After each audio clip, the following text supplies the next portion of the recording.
Gotta be true to yourself. In a world there's nothing else. Gotta play the game right, gotta make your path. You scratch, you dig, you lay in your ground. You bustin' your rounds, nobody gon' stop you. No ops, no cops, everything about you. Looking good, you good, she good. Y'all people really wanna know the reason? It's that ripple effect. That's just that ripple. That's just that ripple effect. What you do, come back triple. Hey, what's going on? It's your girl Kid Out back in Ripple Effect. You already know what it is, and you already know the vibe. Shout out to all the supporters. Welcome to season 6. If y'all been riding with me from day 1, y'all already know. All love, man. I appreciate it. Week 1 already. NFL fall's gonna be here. It's crazy. It's been a crazy summer. I don't know how your summer was. I hope it was great. But you know, I've been busy. I've been traveling. I've been tired. Traveling is tiring, y'all. Don't get me wrong, it's fun, you know, when you get to meet a lot of different people, see different things that you haven't seen before, places, things of that nature. It's great, but it is exhausting, and I don't want to take away from that because it is exhausting. But I love it, and for those of you who I've met over my travels and you're listening to this for the first time, I appreciate you. And it was great meeting y'all. But NFL week 1. Before we even get into that, you know, I'm starting to dabble a little bit into college football. Like I told you I was going to dabble a little bit into it. So here we go. Dive in with me, right? We just have to talk about all this controversy that Coach Prime, you know what I mean, seems to be stirring up, right?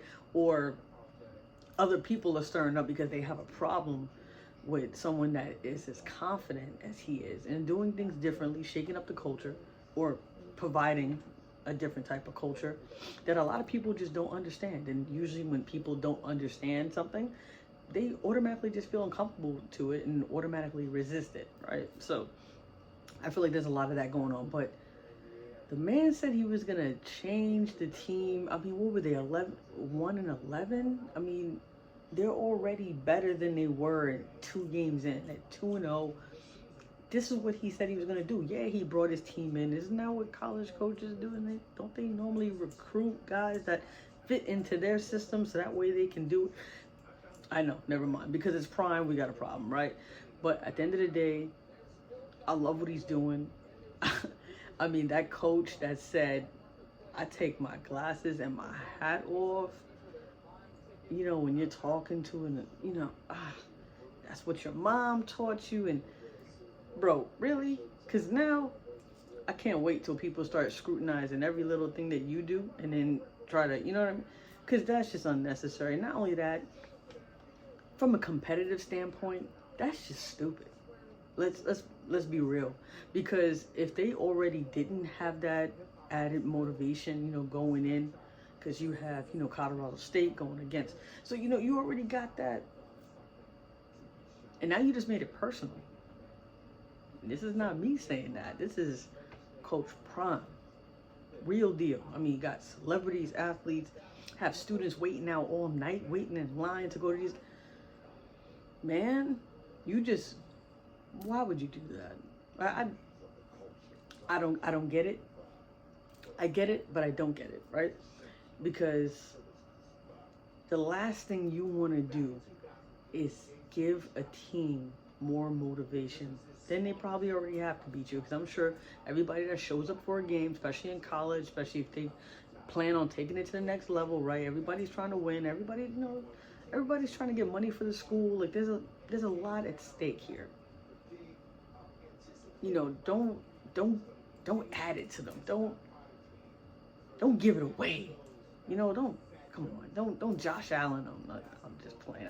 I like Josh Allen, trust me. But come on, man, like for real. At the end of the day, now I'm gonna watch this game. I was probably not gonna watch it, to be honest with you. I just probably gonna check in, you know, see how things are going. But I'm probably gonna end up watching it. I think it comes on tomorrow. I believe so. I believe even First Take is going there. You know, come on, like this is a big deal. Coach Prime, Deion Sanders. This is what he said he was gonna do, and he's out here doing it.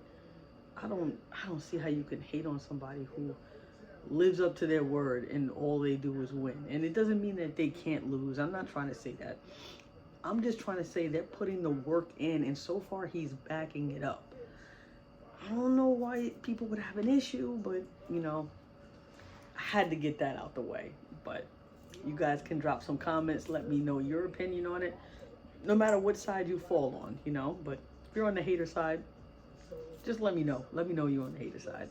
And just, you know, just give me your opinion. But, I mean, come on, man. You're just winning out here.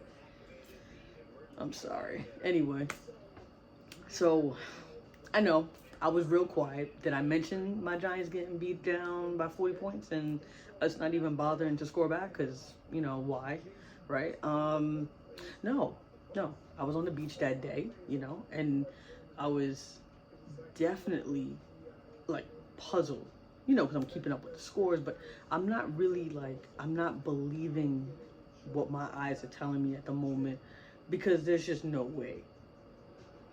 No way. And don't get me wrong, Dallas, their defense is real. I know they got some question marks over there on the offensive side, and they're still trying to figure that one out when it comes to playoff contention and how far they can really go. We already know all that story. But the defense is crazy. Like, I mean, I'm not going to say I had high hopes. I had just about the same. I'm not going to say the same, because I didn't know how far we was going to get into the playoffs last season. I didn't know we was going to get that win over Minnesota. I didn't know that. So I can't say it's the exact same thing. But I didn't know we was going to get blown out by 40. Nope. To get blown out and a shutout, we don't even got to talk about that. Let's just see what's going to happen week 2, right? I mean, obviously that's something that we want to forget. And I know Micah Parsons was also bringing up about Dable not taking Danny Dimes out in the 4th. And I'm like, and it was a good point that I forgot who said it, but they were like, maybe, oh, it was Skip Bayless. Not that I should be quoting him, because I don't agree with half the things that man said.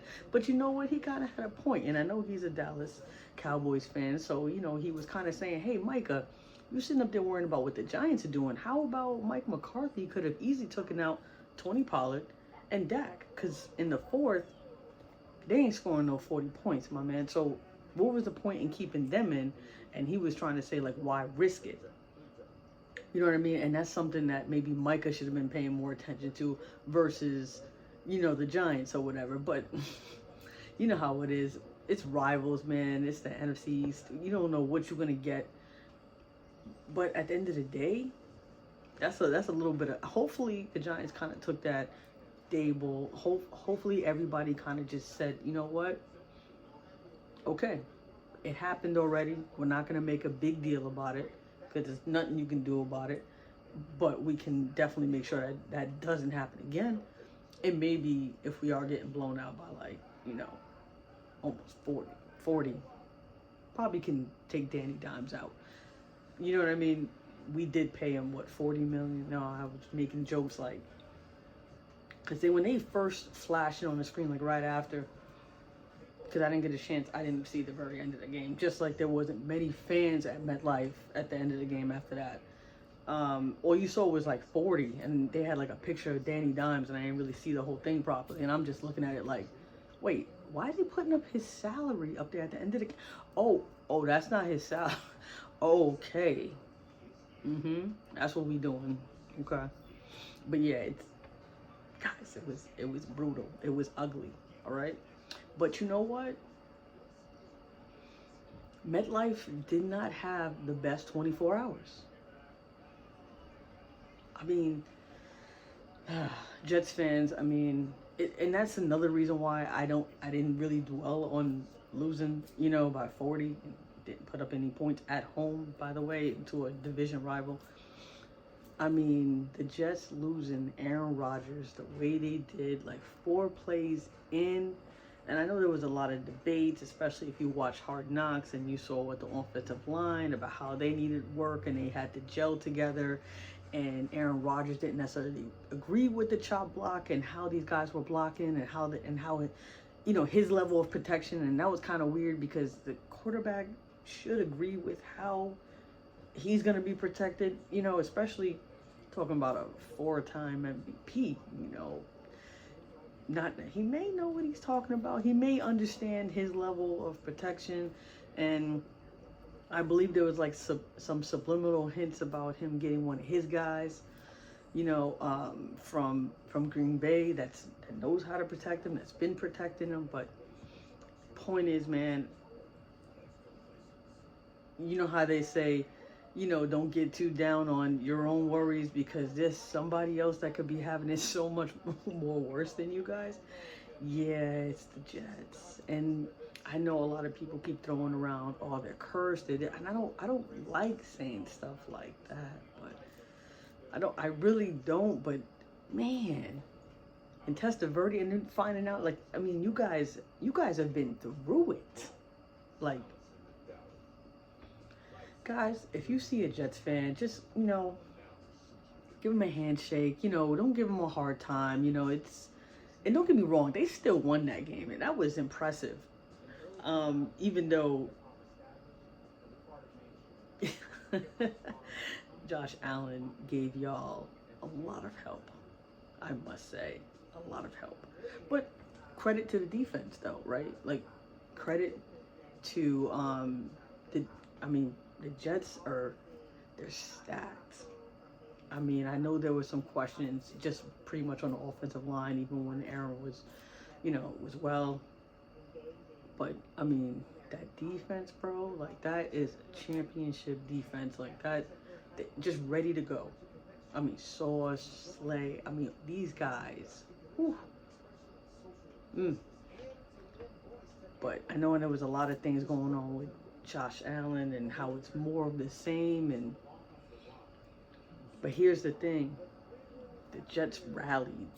They didn't give up. So in a way, I know some people can easily say, oh, we're cursed. It's more of the same. Not really, though. Your team did not give up. And I know we heard at halftime and how you had, Wilson go up to Aaron and, and Aaron's like, sorry, kid. And he's like, love you. And the whole thing. I mean, wow. But they didn't give up. They didn't give up. I know Zach Wilson, definitely not your first choice. That's not how they thought things were gonna go. Especially when they were all in on Mike White. Remember last year when they pulled him? Like, I totally get it. There was a lot of moving parts, a lot of things going on. But at the same time, you gotta give credit where credit's due. And they rallied and end up winning that game on a punt return at the end. You can't make that up. You can't make that up. So I know they have the Cowboys coming up. I think that's the 4:00 game on Sunday. That's gonna be challenging. That's gonna be crazy because Micah's gonna be getting after, Wilson, and you just gotta be able to play smart, not overdo it.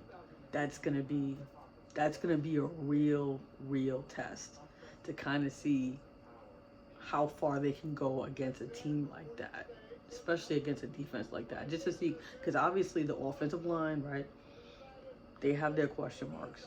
So, quarterback, and then you're playing against an elite defense like that. I mean, top 3 defense, because you got 49ers, that's going to be interesting. I think that's going to be kind of your barometer, and you can kind of get an idea.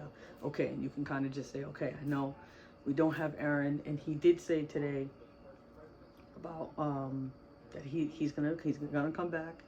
He had this nice little post about how it's always darkest before the dawn, which is very, very true. I'm a big believer in that. Can't get too down, So we'll see. Like I said, pump the brakes, Jet fans. I know the win had to have felt good, but I know at the end of the day, I know a lot of people are not thinking about. You're not even thinking about the Super Bowl. I know you're probably maybe on the fence about the playoffs, but let's see, because I know it's gonna be difficult. But Josh Allen has his problems, right? He's still trying to figure out things. Stephon Diggs, I know people act like nothing happened last year and him walking off, and there's something to that. It really is. It's like, I don't want to be like everybody else and sit there and say, oh, I'm reading into it. He is very much engaged. I'm not trying to, create any controversy and say that, oh, he wants to leave. No, I just think he wants to he wants to win, and he wants the ball to be thrown in the right spot. Because if you wide receivers, like, I get it, they're known as, a lot of people like to say they're divas, they're this, they're that, but do you really just want to be running around all day, and not getting the ball, and only getting targeted a few times? Like, you can't have that. Mm-mm. That can't happen. Like, that's not gonna happen. And you can't force things, and that's something that I do believe Josh Allen is going to overcome. Like, how fast he's gonna overcome that will be the real question, and that just remains to be seen. But for now, he's gonna be definitely watched under a microscope, and rightfully so, because I know a lot of quarterbacks, just get brutal. I mean, they get criticized so much. Like Dak, for instance, right? It's nice to see that other quarterbacks are kind of being criticized and being looked at, and you definitely want to be able to see, like, are they really going to be able to lead this team not only to the playoffs, because the Bills are not, they're trying to get to the Super Bowl and win it. Bills Mafia wants a Super Bowl. Am I lying, Bills Mafia? Right? Y'all want a Super Bowl. You don't want to be, I know you definitely don't want to get to the Super Bowl and have all those interceptions, fumbles, turnovers in general from Josh Allen. No. And I'm sure Josh Allen doesn't want to be that guy in the locker room that everybody's looking at like, yeah, the reason why I didn't get my incentives in my contract, the reason why we didn't get that, that Super Bowl win, playoff win, you over there. So all those things are going to matter. And I'm just, at the end of the day, that it's just week one. That's the good part. It's just week one. Things can easily work themselves out. We can't overreact. Obviously, we're going to, because football hasn't been around for quite some time. So everybody is just so excited, very ramped up. Everybody has all these high expectations, and I can only imagine, especially with the Jets, and I understand that. And now you have to manage your expectations, and live in your new reality of things, and it's just not all that comfortable. And I totally get it. And I think a lot of the things that are going on with Josh Allen, I know a lot of people don't want to admit it, and they don't want to say it, but remember, Dable is not there anymore. So not only hold Josh Allen accountable, but whatever he did with him worked. It worked. It's the reason why he got that big contract, right? And that doesn't mean that he can't do it again. It doesn't mean that he can't do it right now. But those things matter. When coaches, organizations, they make a couple of changes. Remember, these athletes, a lot of them, creatures of the habit, man. Very routine, very disciplined. They play at such a high level. They need certain things. And when things are a little bit out of order, and they're used to it, things being a certain way, and this is the way they play, and this style, and they just feels comfortable. And they like to feel comfortable, right? I mean, who doesn't? I mean, come on. So we got to take all those things in consideration. So at the end of the day, I was kind of like, ooh, that was just more of the same. And all I know is after a long, off season, after training camp, you want to see guys change it up a bit. But I'm not gonna go too much into it, because Joe Burrow also didn't have a good game, right? But nobody's really going crazy on him, right? He didn't have a good game. Let's just call it what it is. Lamar Jackson also didn't have a good game, but at the same time, we can say with Burrow, right? He didn't have the reps. Kadarius Toney, we also talked about him and missing all those passes with Patrick Mahomes.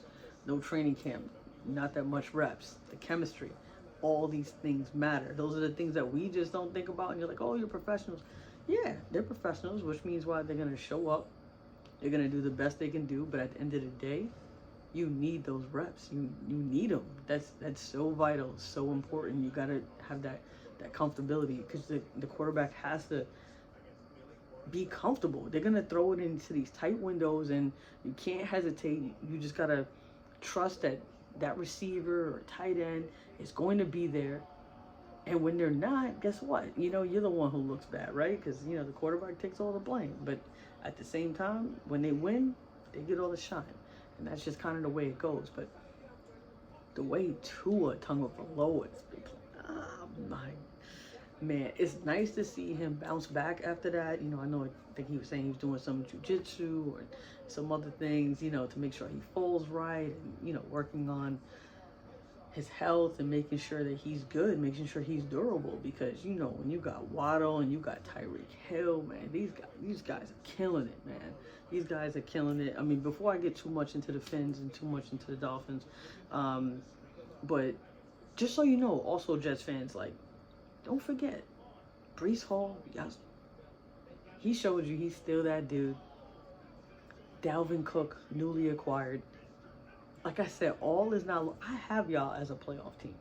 I'm gonna come out with my whole list, and you know what I mean. And I'm gonna give you full what I think. But at the end of the day, all is not lost. It's not what you thought it was gonna be. But who knows? Who knows? But to get back into the Dolphins, man, this guy, and y'all said Tua can't throw deep, man. Come on, this boy, man. It's just going to be about health. That's going to be the main concern. Now we're going to be wondering, can he do it? How long can he do it for? And are we going to witness any more incidents? And if we do, is Mike McDaniel's going to take him out and not put him back in? You know what I mean? Like, what's going to happen? I know Roger Goodell, he was on First Take the other day. He had a one-on-one sit down with Stephen A. Smith, and they were definitely getting into very uncomfortable, you know, talks about things like that, among other things. And policies have been changed, you know, according to him. And they're not just team doctors that are down there on the sidelines. They're actually independent doctors. So there's going to be stricter protocols, and because they understand that guys also want to get back into the game. So I don't want to completely, you know, blame the coaches, because, you know, guys, you know, they could be their own worst enemies too. And sometimes you really do have to save them from themselves, because, they will sit there and act like they can go back into the game, knowing full well they are concussed and they need to sit down and they need to just chill out. And not just chill out for a couple of days. You need to just take the week. Don't suit up, especially on a short week, you know, and you know, all these things are just going to be factored in, and then that's it. But I just, you know, I mean, it's like, I'm happy for all these teams that are doing well and that have all these high hopes. But at the same, 49ers, defense, Brock Purdy, I said that, yeah, we're gonna have. I mean, so that shouldn't even. I actually said that. The Eagles, you know, even Jalen Hurts didn't have the best game. They still came out with the win. So it's like, we're not going to crush everybody on week one. Like, I mean, you got to also remember, it's the jitters getting back into the game. It's everybody. Some people have different, you know, coaches, and all these things need to be taken into account. And I get it. Fans, you know, what have you done for me lately? It's very quick. You guys just want that instant gratification. Social media ruined us all. But it's true, and I totally get it.